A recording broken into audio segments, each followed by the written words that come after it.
My fellow Kenyans, we must brace ourselves, mentally be prepared to face a situation that we haven't faced before.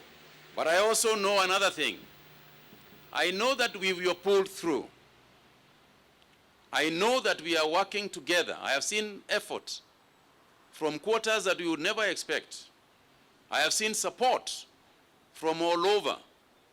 And I have seen people helping each other. That is the way we are going to overcome it.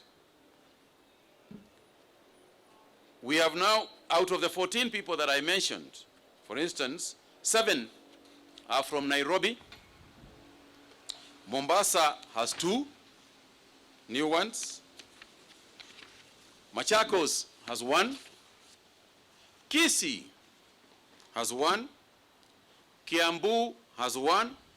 And Mandera has 2 cases. And the 2 reported cases from Mandera is a recent travel from Mombasa County. That explains why the decision by the President was taken yesterday to close some of the areas where we feel people moving into and out of are causing further spread of the virus. With regard to contact tracing, a total of 1,928, and by now nearly 2,000 persons have been monitored. We have increased our capacity and our ability to monitor these persons and trace these people.